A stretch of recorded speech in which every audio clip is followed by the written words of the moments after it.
បើសិនពីវេលាអាចបងវិលបែរជាបកក្រៅបងមិនបន់ដោយឲ្យកាត់ឡើងទេឲ្យដូចចិត្តនៅស្នេហ៍មានទាំងខ្លួនឯងកំពុងគិតនួយ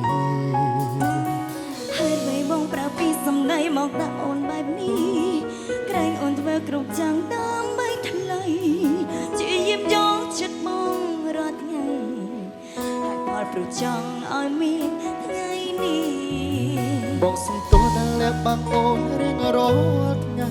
ហើយពលនោះមិនចង់ឃើញស្រីខូចចិត្តតែពេលនេះបងចង់ប្រាប់អូនពីការពិតមានអ្វីមកមិនអូនត្រៀមចិត្តសម្រាប់តតើរូបអូនស្អប់បងដែរទេបើសិនបងមានគេហើយលែបបងនឹងអូនបងនឹងខ្លួនខុសមិនហាមបេះដូ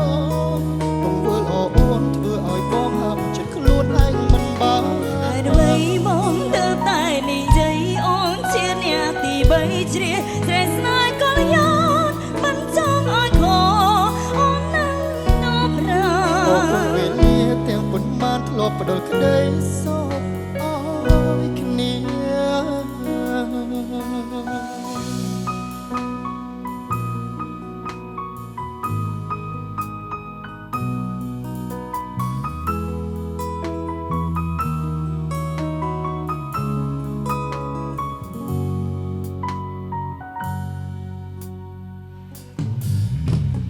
បើសិនពីវេលាអាចបងវិលបែរជាបកក្រៅ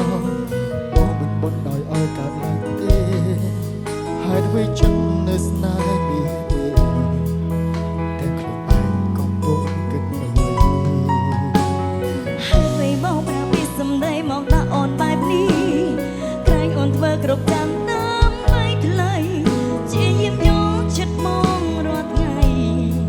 ហើយផលព្រោះចង់ឲ្យមានថ្ងៃនេះ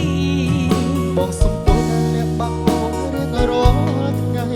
ហើយផងមិនចង់ឃើញស្រីខូចចិត្តតែពេលនេះបងចង់ប្រាប់អូនពីការពិតមានអ្វីមកមិនអូនត្រៀមចិត្តសម្រាប់តទូតើរូបអូនស្អប់បងដែរទេបើសិនបងមានគេហើយតាក់ទងនឹងអូនបងនឹងខ្លួនខុសមិនហាមបេះដូងទង្វើអូនធ្វើឲ្យបងហាមចិត្តខ្លួនឯងមិនបានហើយអ្វីបងទៅតែនិយាយអូនជាអ្នកទី3ជ្រះស្រែស្នេហ៍ក៏យោនមិនចង់ឲ្យខ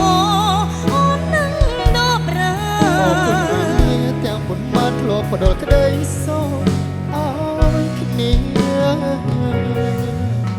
តើរូបអូនស្អប់បងដែរទេបើសិនបងមានគេហើយលាក់បាំងនឹងអូនបងនឹងខ្លួនខុស